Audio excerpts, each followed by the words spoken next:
So, yeah, we just, I don't know, just start wherever you think what was most interesting in your life. Okay. Start with how you were 4F and how you got into the Well, okay. And look at the camera. No, you don't have to. Yeah.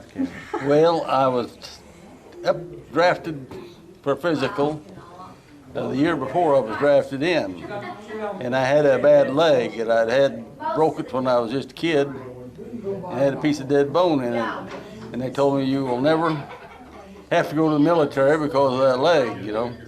Well, a year later, I got a draft notice to show up for another physical, and believe it or not, they drafted me in the Army. And even though I had a bad leg, I could outwalk anybody in the Army. I could carry anybody in the Army. No matter what went on, I didn't have no problem, you know. Till, oh, let's see, I went through the physical and got my notice to report. So I worked right up to the day I left at Bendix, Kansas City, and went to Fort Riley and took 8 weeks of basic, and then I finished that. I went to California for another 8 weeks. While I was in California, I got called in for an interview to be an officer in the Army, with officers training course. And an old major was interviewing me, and he told me how rough a training would be, and finally I just stopped him and I says, well, this would be my tour of duty if I was to take this. He said, well, you have 25 years to the government. Whenever the president calls, you go. And I just said, well, my 2 years is up, I'm going home. So that ended that conversation right then and there, you know. So I went ahead and finished my tour in California, and then we shipped directly over to Korea. And Tell about the ship ride. Ship ride, well. How rough it was. Huh? How rough it was. Well, yeah, we went through a pretty rough weather, all right, going out. You could hear the waves hitting the deck of the ship, you know. When they got a neighbor man here, he probably knows all about that rough weather. And didn't care for them ship rides at all.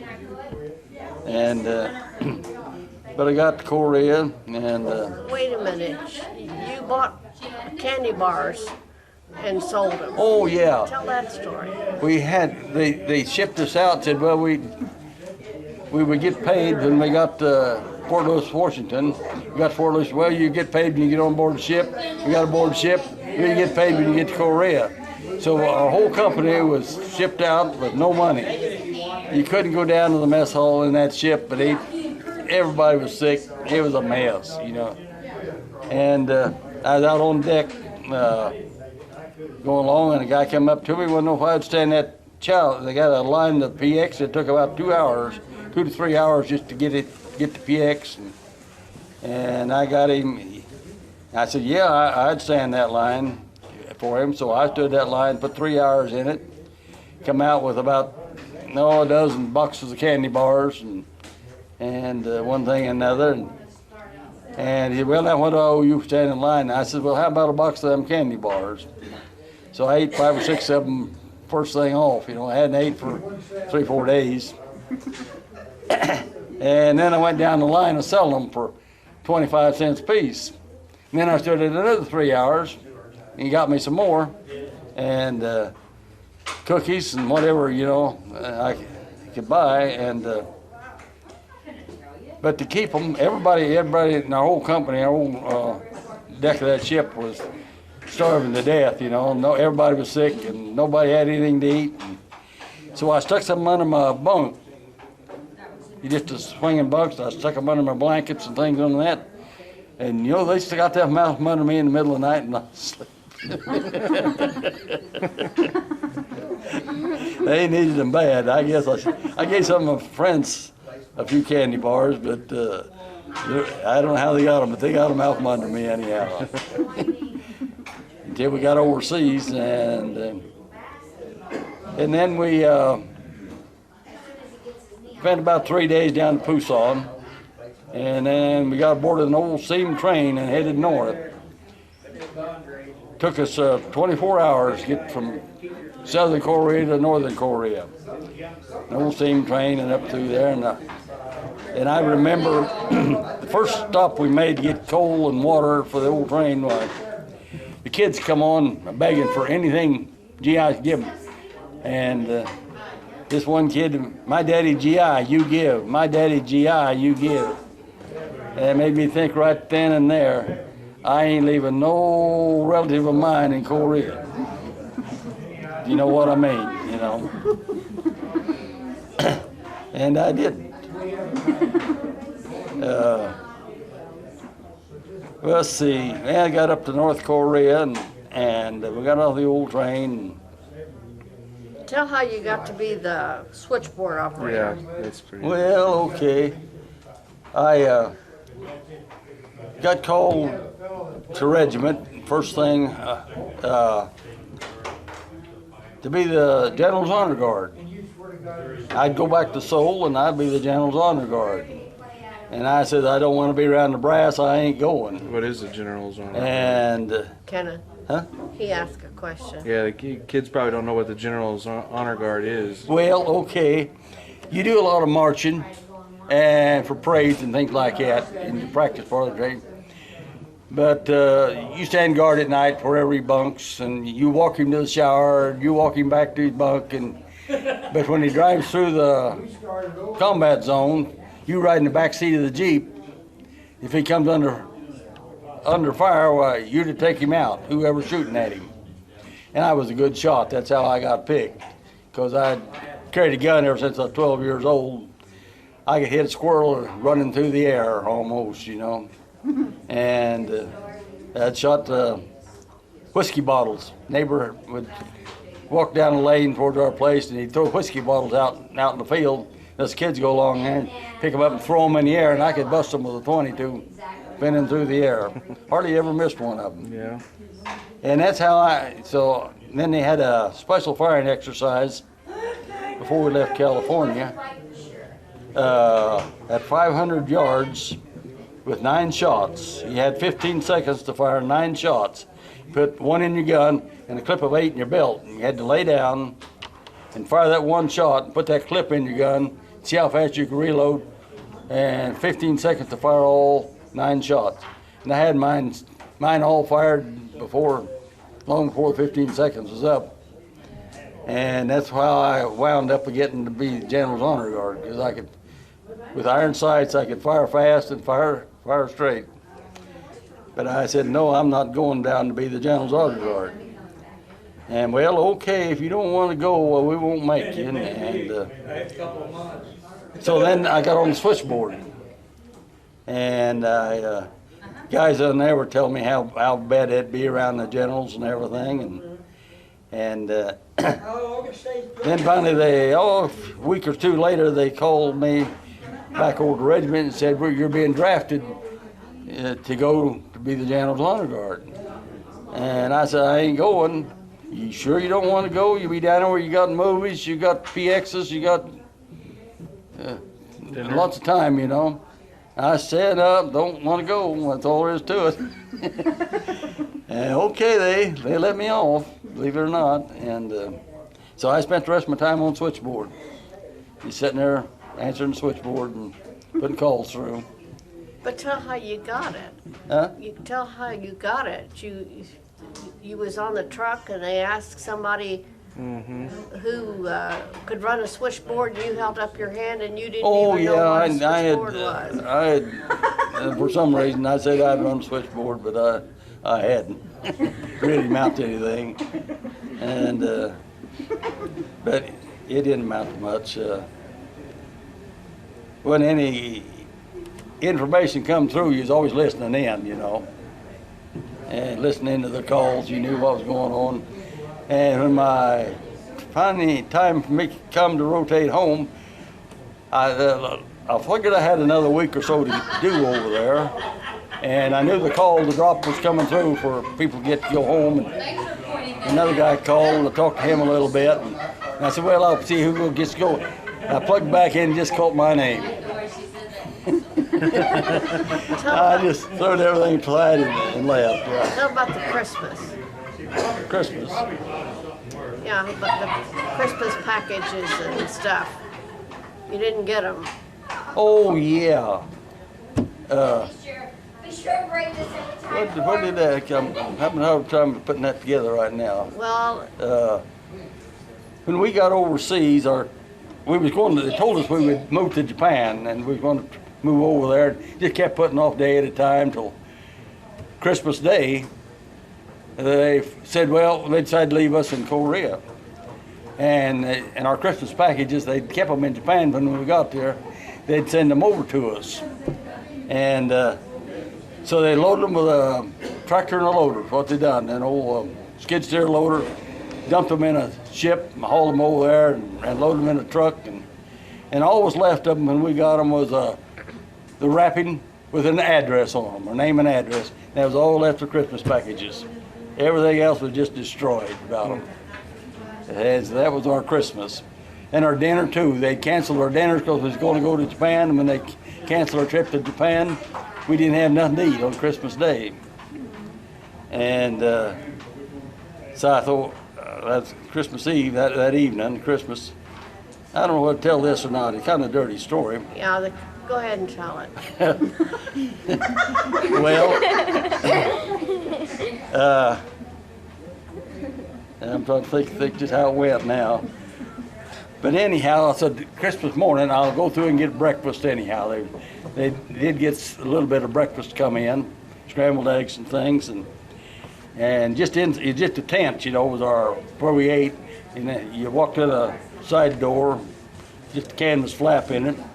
And first thing inside that door was a colored guy, big. He had no clothes on at all. He had venereal disease so bad that he just took them all off. These boys, young guys, they don't know what I'm talking about. But clothes rubbed him, so he just took all his clothes off. And he was scrambling dehydrated eggs on his. He just dumped so much on there. Dump on some water and stir them around, and here's your eggs. How many do you want? I just turned around and walked out. I don't want any. No, thank you. Yeah. So that's kind of life in Korea. I don't know what else you can say about it, Tell about your guitar. Well, yeah, we took over the Marines area there one time, and one of the Marines had an electric guitar, and it was a good guitar too. He spent time getting it all the way to Korea, and he hated to have to carry it home, and he wanted $60 for it. And I said, well, I just got $20. The next morning I was going down the road going to breakfast, and here he was loading trucks out down there with these duffel bags and his clothing, and guitar, and his amplifier, and about two guys to carry it, but he just him by himself. He says, you still got that $20? I said, yeah. He handed the guitar over the border, and I handed him the $20. And I got me a $300 guitar for $20, get right down to it. Well, I tried, most of the guys that played over there played by ear, and I couldn't make out too much by ear, so one of the guys that ordered a book, Learn to Play the Guitar by Note. And I picked that up and I got to reading it, and I figured it all out, how to play my note in the guitar, and I was getting along fine with it. But the old sergeant over the NCO club, they knew I had that guitar and they wanted to take it over there. So this old sergeant, he says, I'll guard it with my life. Yeah, I'll guarantee you it won't be broken, nothing. And I said, no. Well, I get $60 come payday, then you can have it. Well, come payday, he come out, he paid me $60 for it, and they broke it that night. They get in fights over there and just drunk and you name it. But they just tore it up that night. At least I had my $60 out of it. Yeah. But And you told a story one time about how you threw the guys out of the tent because they were drunk and they was throwing up all over your tent. Oh, well, yeah. I kind of forget that a little bit. I don't, uh, they come in drunk and got sick and one thing or another, I just throwed them out. It was no problem. They were so drunk they couldn't fight back. And I just throwed them out of the tent. Yeah. They come back a couple hours later and come again inside and sober up a little. And, Tell about your trips over to Japan. well, I really got 3 trips to Japan. One extra. Most people got 2. 6 months apart you could get a pass into Japan. And but I made friends with our preachers. What do you call him?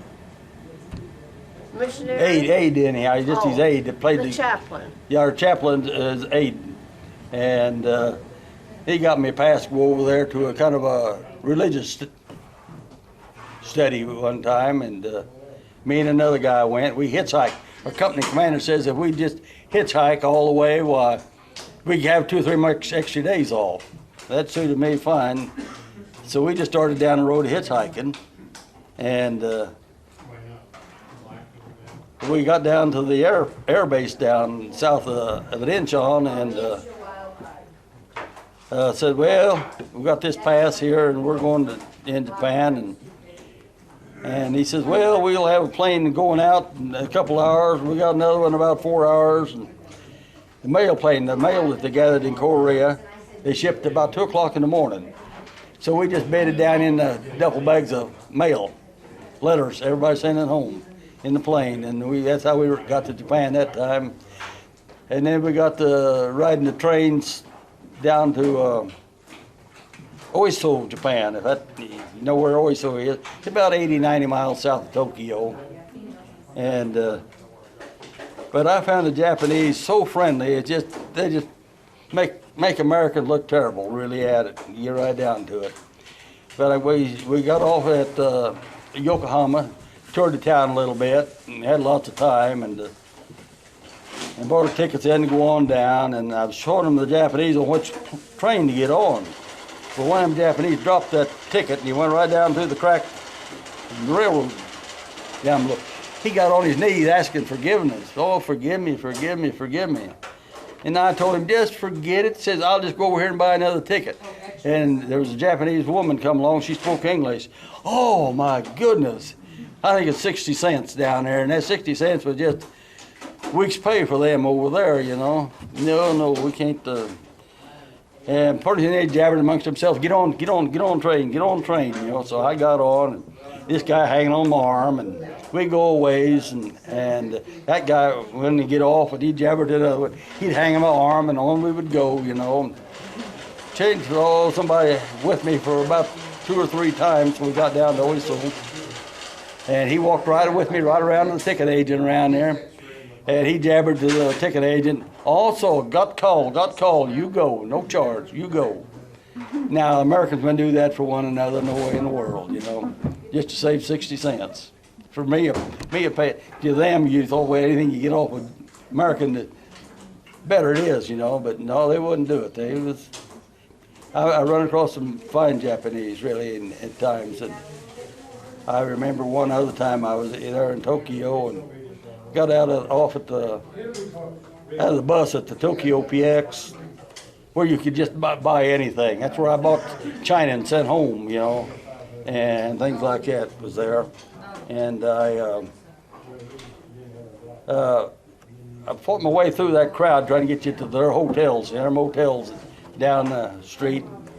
And I finally got my way out of them and started on down the street and walking. I'll just walk through Tokyo looking at it. And this Japanese come up to me with a rickshaw, you know, 3-wheel bicycle, and a canopy on the back, and I know if he could take me on a tour of Tokyo and that. And I said, yeah, I'll go with you.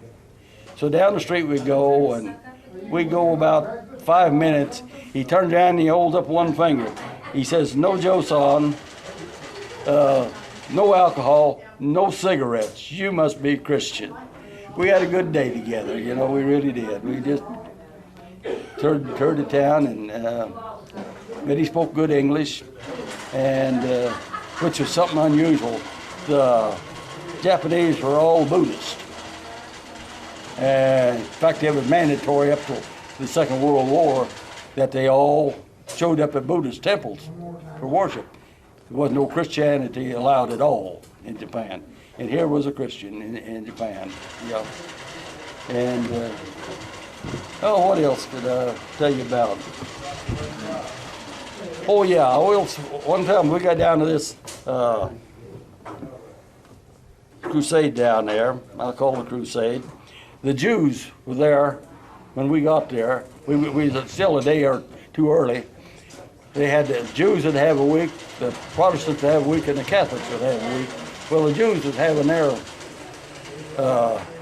services, and we ate at a table. They signed us to a table with two Jewish whacks that come out of Okinawa, and they explained the Jewish habits to me. It's totally Greek to me, you know, and I wished I could remember them all, but the only thing I can remember about it that they told us they couldn't have cream in their coffee on a certain day of the week, you know. No dairy products or something, and I didn't understand it all, but they had a lot of eating habits that they had to go along with, and I didn't know them, but it was interesting anyhow. And but we had a good time. Just that's all we done with the Jews while they was there. We just ate dinner with them, you know, and then they all left, and the rest of us all come in, and we had a good week with them, you know.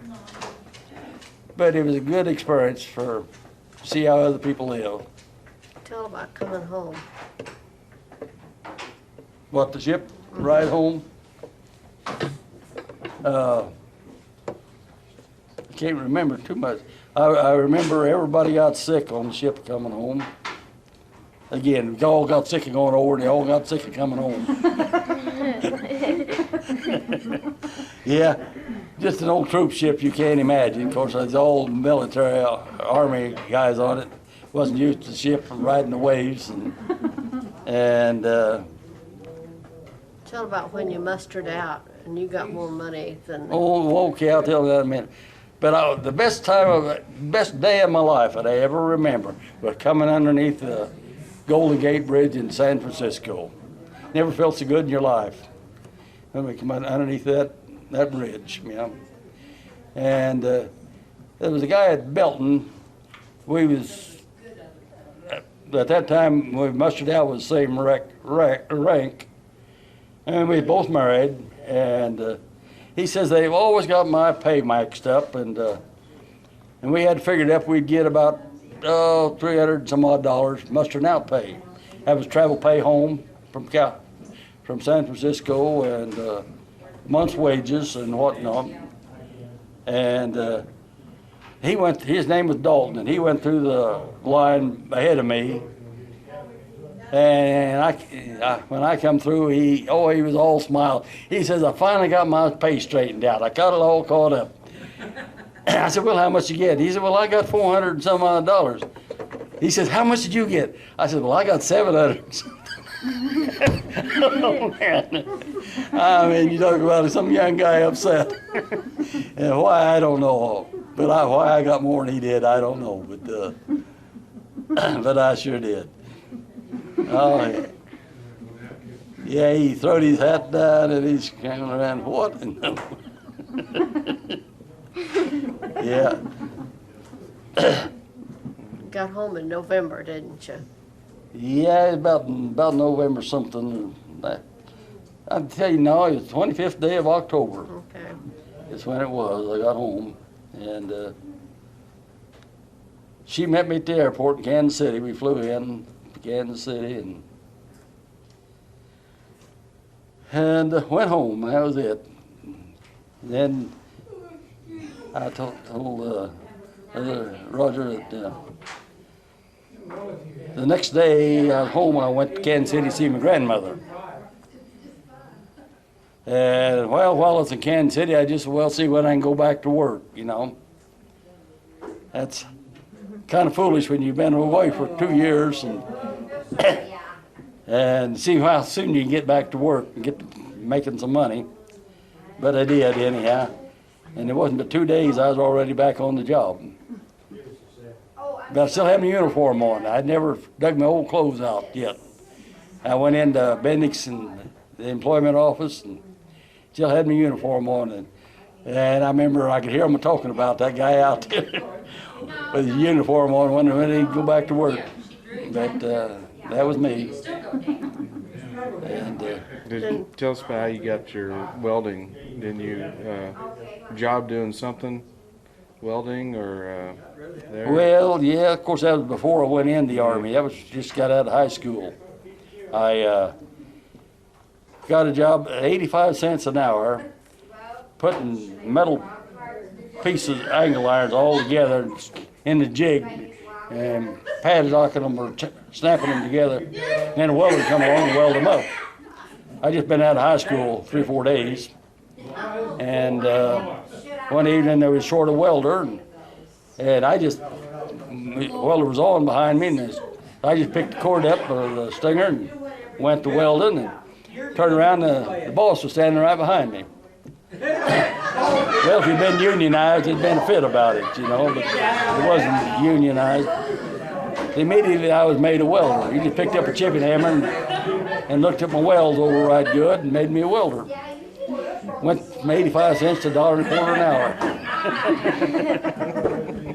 When you were at Bendix, you made special parts for Sputnik, the spaceship. Well, yeah, that's all secret stuff more or less, but You can't talk about that. yeah, I hate to have it on tape anyhow. Oh, you can too. We got their fingerprints on Sputnik that we Yes. watched. Kenneth, she's got Yes. a question So- When do we ask questions? now. What? When you went in the Army, were you married to Granny? I was married, yes. I was in the Army, yeah. Married. And he had a little girl, Bonnie. Yeah. My daughter was born after Your daughter's Bonnie? I was in the basic training. There's another.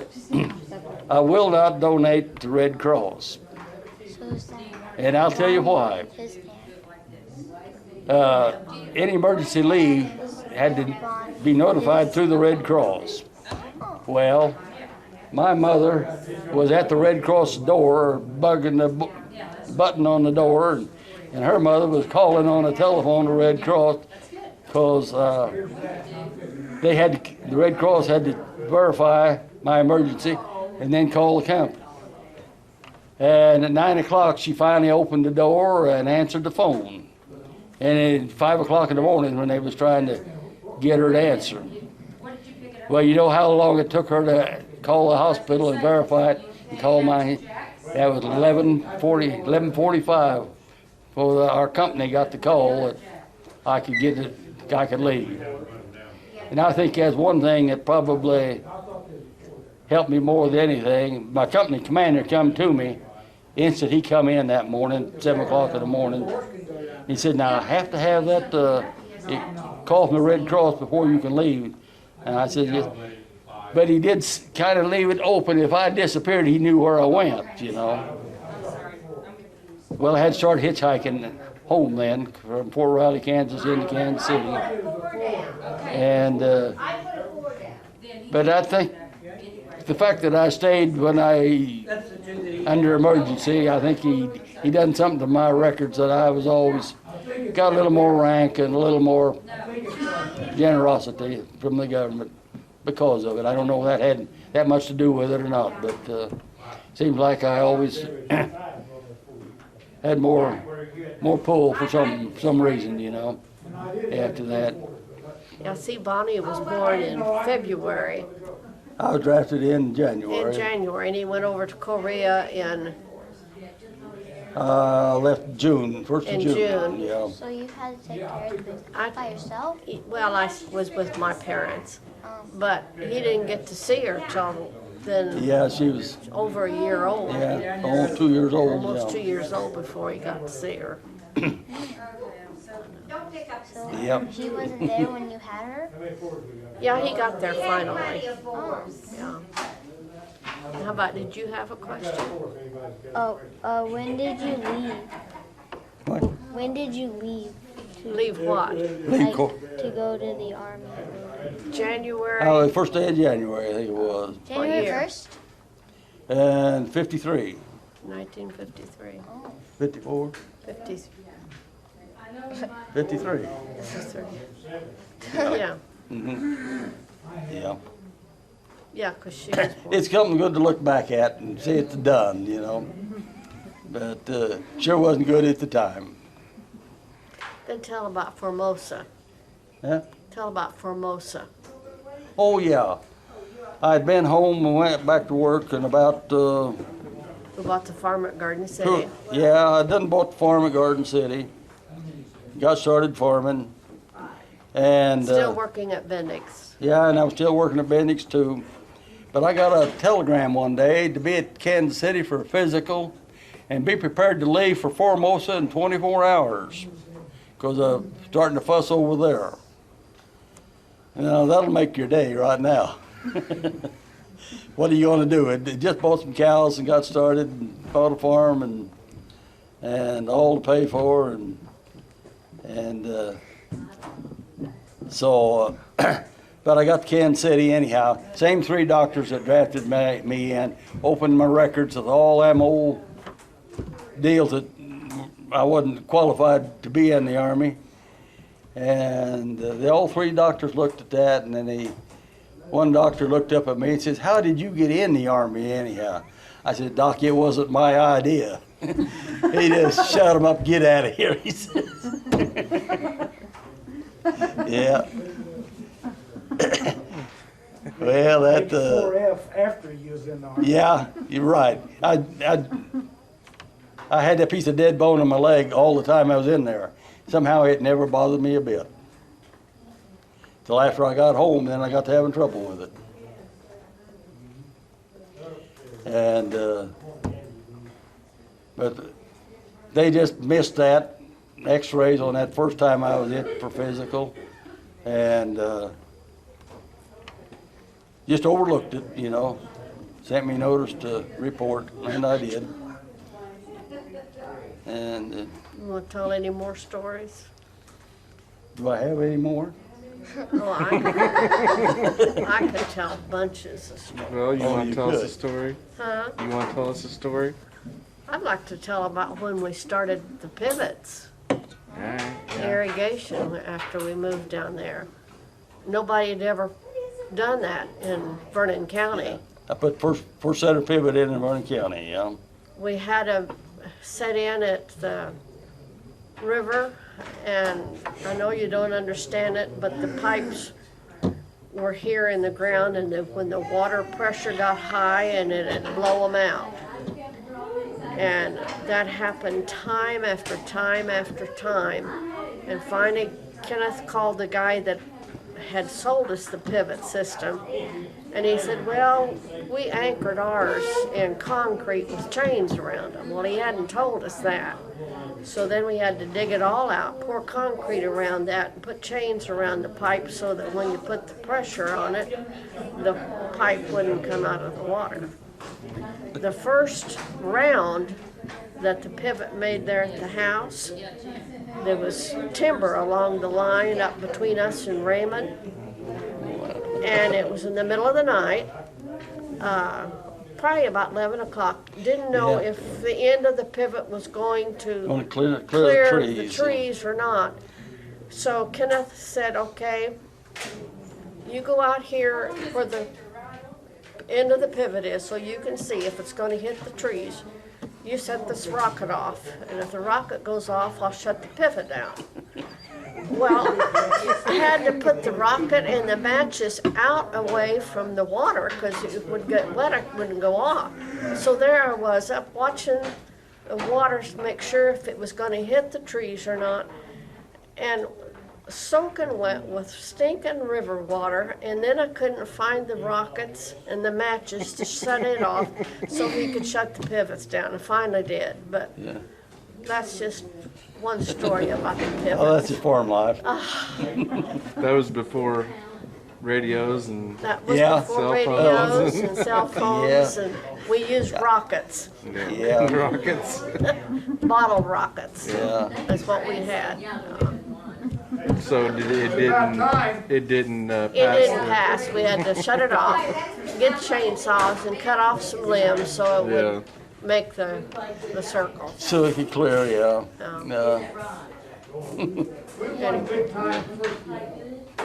I think that's about it. It's about, yeah. We've had a good life.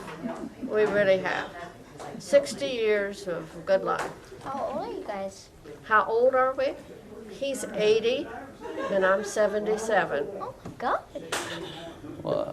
Well, now listen. Here, about a month ago, there's a girl come to our church, and after she looked for somebody to talk to, and she walked up to me and the other guy standing there talking, and I think she started college, and she says, "I'm 18." I said, "We're almost the same age. You're 18. I'm 18."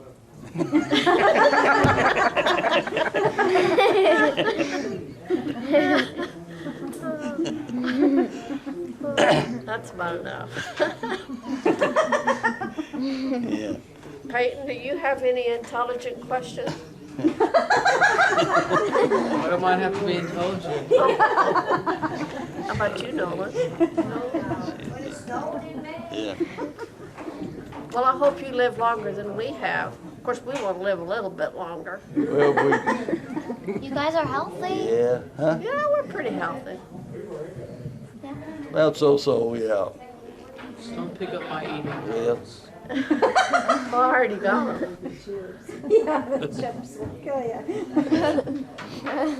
But it's getting harder to keep up with you kids. I know that. Well, You got lots of energy. I still take an interest. So I got a lot in that farm. I still got a lot of interest in it, you know, and like to get out and see it operate. Son operates it now, and he does an excellent job. Makes me more money than I know how to spend. So, That's true. yeah. Yep. Yeah, I'm retired and make more money than I used to dream about making. You know. And we didn't know if we'd ever get the farm paid off. Yeah, but once you got it all paid off, well, it all went all right. Oh, you might tell about how much you paid for it, and how people wanted to meet that rich Oh, guy yeah. that paid that much money. This guy wanted $300 an acre for it, and so I decided I'd buy it. 1,200 acres. Well, no, at that time it was just 580 Okay. acres. And when he was having a sale selling out, I went down to the sale, and all the neighbors had to see that fool that paid $300 an acre for that land. It looked plumb foolish to them to pay $300 an acre for that old land down that way. What I was looking for was a source of water and land that laid flat enough you could irrigate, and that was it. I pretty well looked the state over, and that's where I wound up. And I thought I'd found it. And tell him what it would bring now. Huh? What would it bring now? Oh, it'd probably bring over $3,000 an acre now. There's some around there sold for $3,000 an acre that I don't think as good as it is, but with the buildings and what I've got on it now, irrigation systems already set up. Okay, let's go play. That's enough. But I've got, I bought 3 farms since I've been there. I got, bought at 580, I believe, first one. And I bought a 360 and now 310 acres. Makes me 1,300. So now, You done farming yet? yeah, Are you done? yeah, I'm done. Are you sure? Yeah. How often do you go out to the farm? Out, do I go to that farm? Yeah. At least once a day, and most of the time twice. You're done. He's got to make sure it's still there. Yeah. Yeah. He takes care of the cows. I drive through them every day, and see anything wrong, I just tell them to do it. I tell White it gets done. I tell Jason don't. Erase that. Yeah. Can't show that. Okay, that's enough. Yeah. He's good at editing. You ask him a question. Yeah. I said for Sean to ask you a question. I know. Did you ever get hurt on the farm? I know cow break my leg. How long ago was that? That's been 5 years ago.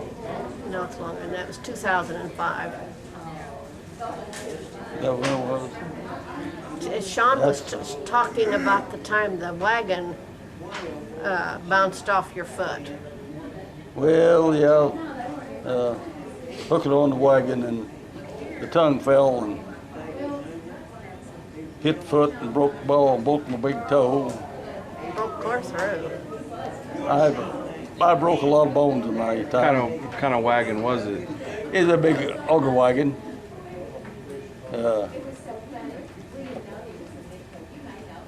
First bone, the one I talked about in the Army, about 7 years old, fell off a horse. He pawed me when I went off down in front of him and he hit it.